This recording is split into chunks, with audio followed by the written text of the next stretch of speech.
All right, today we're going to pull back the curtain on one of the most important, but let's be honest, least glamorous parts of building AI. We're talking about pre-processing.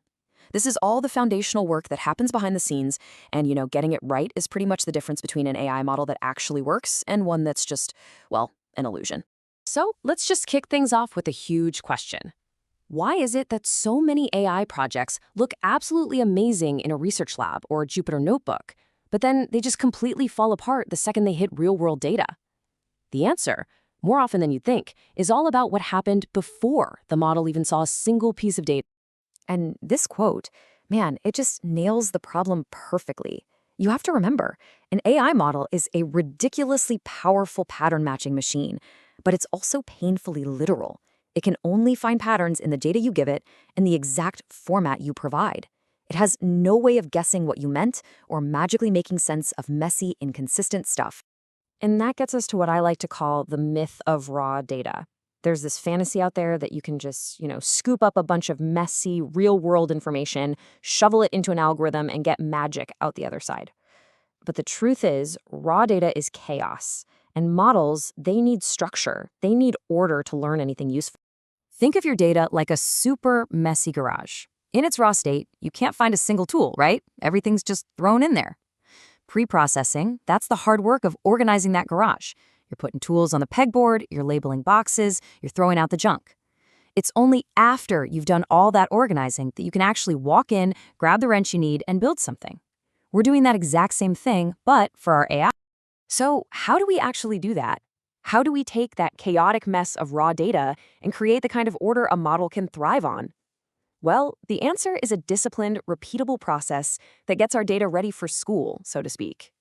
So if we're going to put a formal definition on it, what is AI preprocessing? It's literally everything you do to your raw data before you let your model train on it or make predictions with it, what we call inference. The whole goal is to create a consistent, clean, numerical format that a machine can actually understand. So it's not just about cleaning, it's about shaping, scaling, and encoding the data into a language the model speaks. And this whole process really boils down to three core jobs. First up, data cleaning. This is where we deal with the obvious stuff, like missing values or duplicate entries. Next is categorical encoding, which is just a fancy way of saying we turn text labels like red or blue into numbers that the math can work with. And third, we have feature scaling. This is super important. It makes sure that features with huge numbers like salary don't totally overpower features with small numbers like years of experience.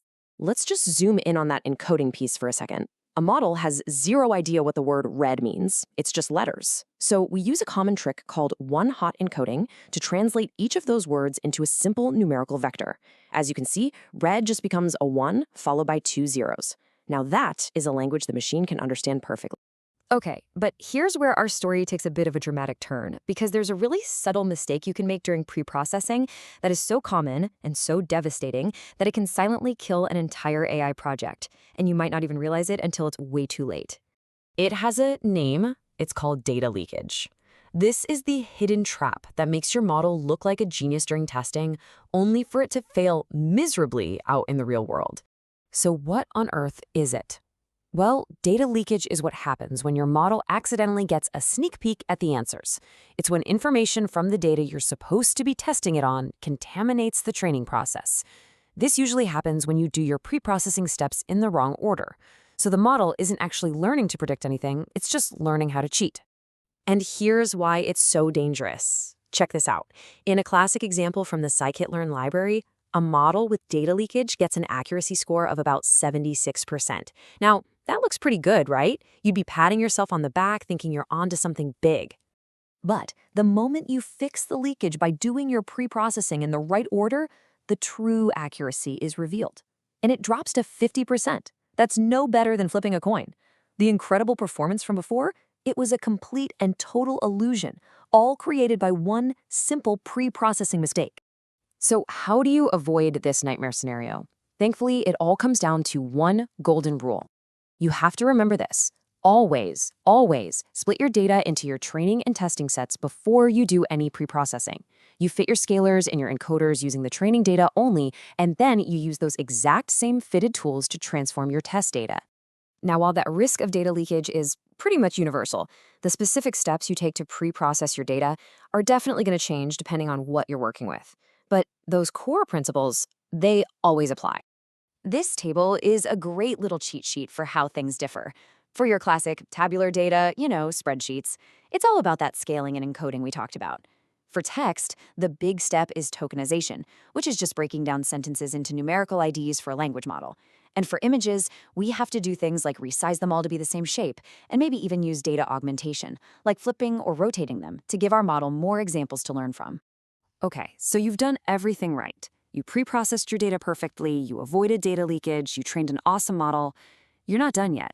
Now comes the final boss, making sure this whole pipeline actually works reliably when it's live, seeing brand new data for the first time.